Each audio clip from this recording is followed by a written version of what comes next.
Hello again, I'm John Turzak, and this lesson, which is a really groovy lesson, which is how to braise a whole pork shank Puerto Rican style. I have in front of me here about a 3-pound pork shank, which is a good average size for a whole pork shank. And we're going to start by putting a zigzag pattern inside the skin all the way around.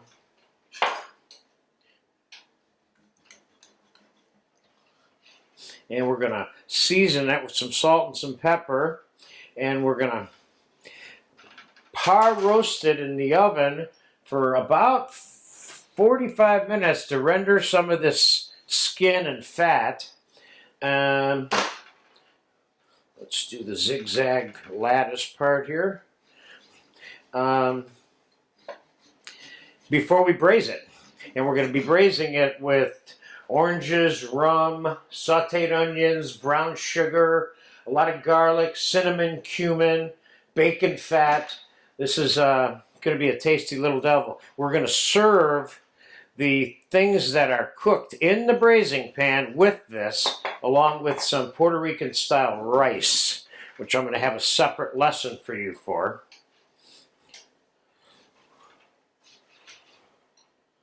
Okay, we're just about done with this part.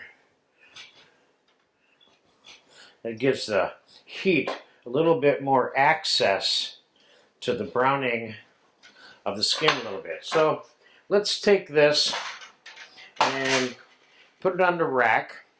So we're going to roast it. I'm putting a little bit of oil on it because I want everything to stick to this that we're going to put on it. We're going to start with some salt.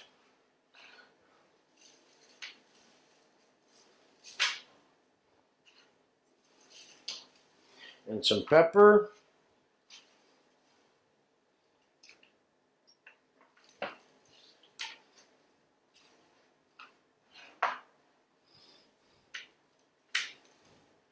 Talk about inexpensive cuts of meat.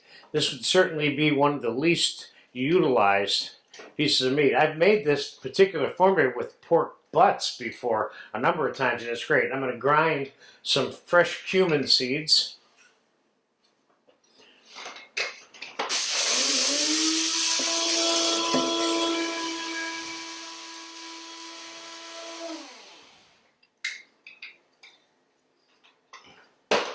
And we're going to get some of that on here.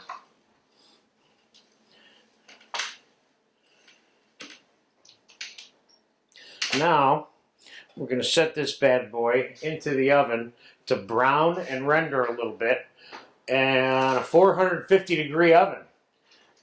And that'll be in there for about 45 minutes. Meanwhile, I'm going to start the onions and some of the flavoring components that are going to go into the braising pan that this is going to be placed into after it's brown. So I have a hot pan back here. I'm going to start by putting 2 or 3 tablespoons of bacon fat into the pan.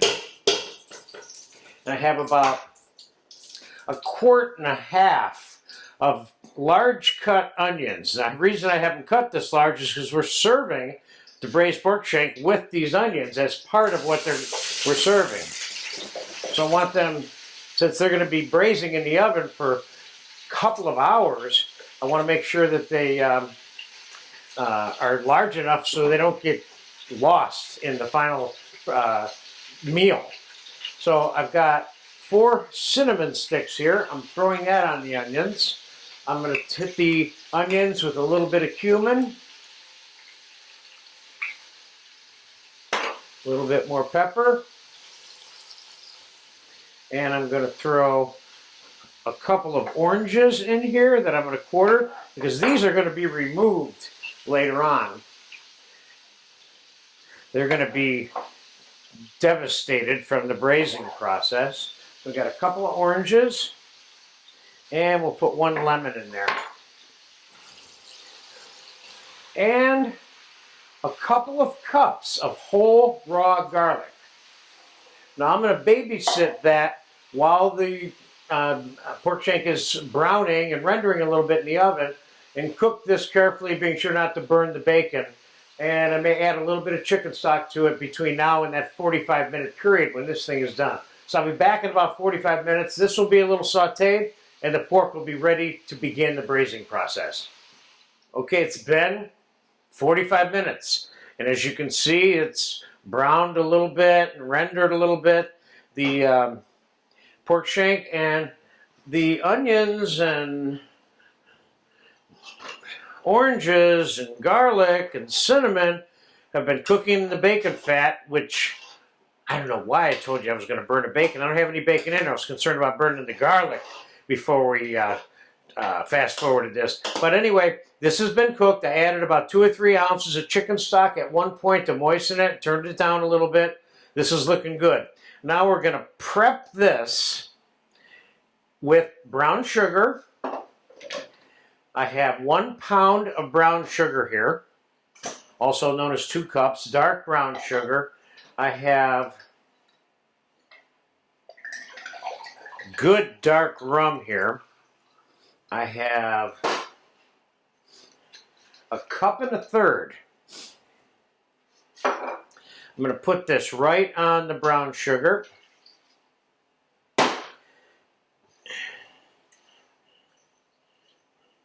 Get that dissolved in there like so. Now, it's time to place the pork into the braising pan. I'm going to pour the rum and the brown sugar directly onto the pork, like so. I got 1 banana I'm going to add to this because I think this mixture can handle the 1 banana. Of course, we're going to be pulling out the citrus pieces and the cinnamon sticks during the finishing process later. And I have a little bit of boiling chicken stock here. I'm going to add about 1.5 cups to 2 cups. Now, I'm going to put a lid on this, and I'm going to put it in a 350 oven until the pork is tender enough to eat, which will probably be in about 2 hours. So when it's getting close, and I'll baste it a little bit in between, but when it's getting close, I'll come back and we will slow down the fast forward process and take a look at that pork again. Right, the pork shank has been cooking for 3 hours. About an hour and a half into it, I rotated it and I turned the oven up to 350 because I found myself getting impatient. Not that I recommend that, but anyway, it's done now. We're going to take it out, sort through it a little bit, let it cool, and we will come back and fast forward through the cooling off process, and then we will put at least 1 version of this together. And there you see, we've got a fair amount of fat on the top of this. Let's get the pork shank itself out of there. Hold on. See if we can keep it in one piece, like so.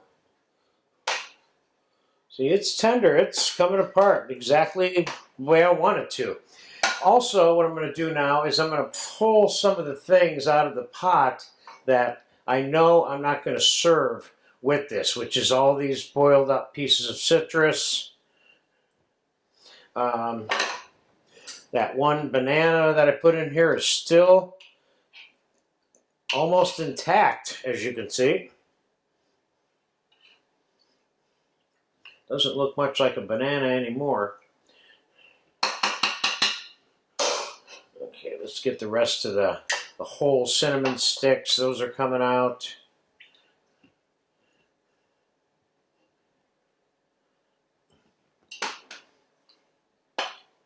This way, when I strain this, which I'm going to do right now,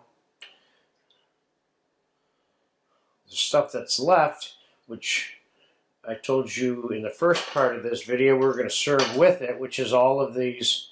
Let's get the other 2 cinnamon sticks out of here. This looks good. This is one of those things you could easily serve in a bowl with some of this juice and whatever else you wanted with it, rice or noodles, etc. Let's get this strained.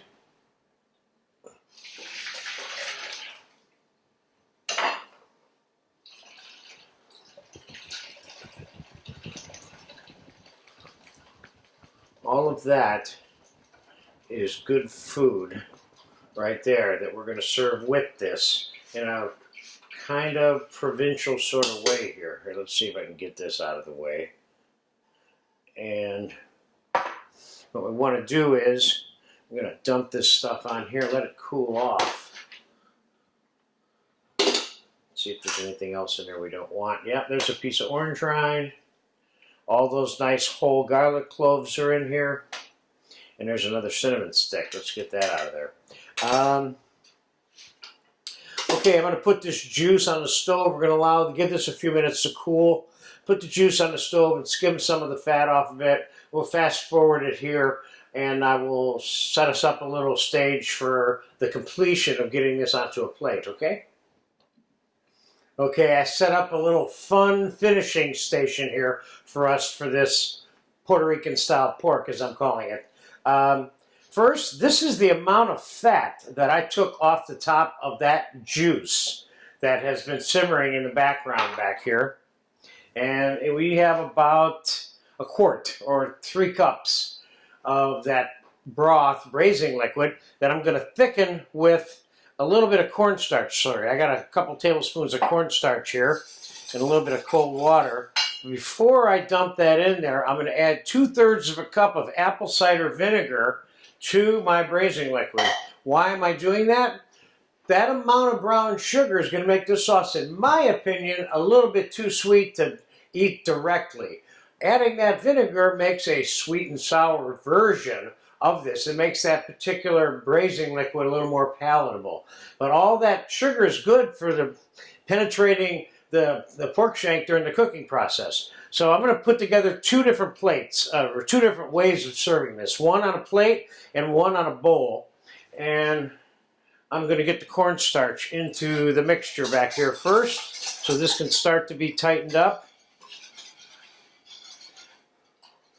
I'm only putting half of it in there first. Let's see what that does before we start getting carried away here. And we're going to saute a little bit of banana that's going to be used for garnish on both of these. So let's throw the banana with some whole butter in a hot pan and pepper on these bananas. And flat side down in the saute pan.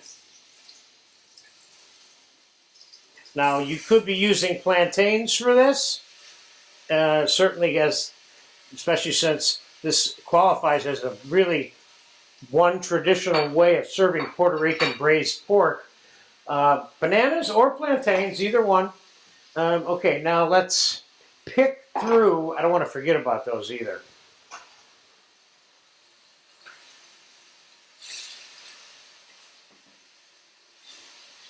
Let's give them another 60 seconds to brown.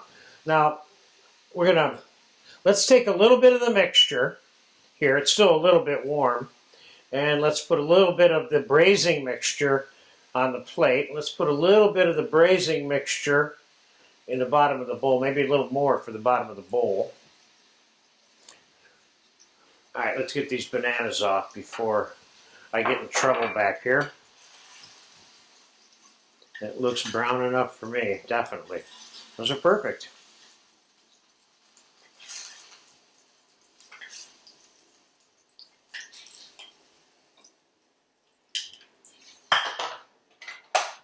And we're also going to use that cherry mango salsa that I discovered when I made the mango salsa and the cherry compote yesterday. So let's get back to cleaning this for a second. And let's kind of keep an eye on that sauce. You remind me about the sauce. Okay. The fat that I made latticed, if you will, let me slide this in here a little bit closer. This fat is all coming off now. But because I scored it, is part of the reason why it rendered and we got that much fat in the glass off. So that's all good. So what we want is just regular good pieces of meat. There's a nice one there, but let's wait and see. I thought I'd put a piece in the bowl that has the bone and the unboned version of this on the plate. First we got to get all this big bad fat off of here. Oh wow, this looks good. This looks very good. I can tell you, people around this particular little studio here have been dying to get their hands on some of this pork. Let's put some like that. And let's take a little bit more off of here. The guy in the bowl's not going to know that we did it. Okay, let's put this shank. So I ended up getting 2 good servings out of this 1 3-pound shank, give or take. And let's take a look at the sauce first. Sauce needs, I think, the rest of this cornstarch. It's not quite thick enough.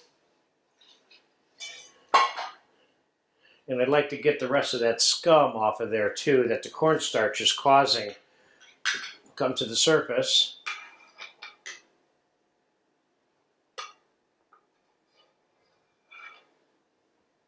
Now, could I strain this through a fine sieve, this sauce, or this braising liquid that is now a sauce? I could, but I'm not going to, because I see this more as a country version. Now we're going to take a little bit of the roasted red pepper coulis that I've showed you how to make. And we are going to take, let's put a couple of bananas right in here. And let's put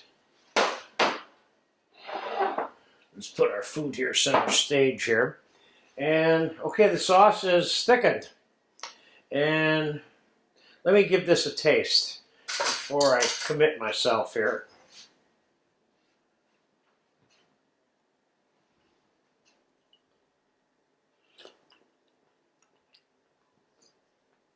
Oh yes, this is much better with the vinegar added to it. So let's get some sauce going here. First on the food, before we, obviously one of the accompaniments for this item, in either case, either on the plate or in the bowl, would be the Puerto Rican rice recipe video that I made for you. But noodles, boiled potatoes, roasted potatoes. Let's get some sauce on here. I could see the one in the bowl a little bit more with the noodles, and the one on the plate a little bit more with the rice. So let's get some of this salsa on here. Oh, this is starting to take shape here a little bit.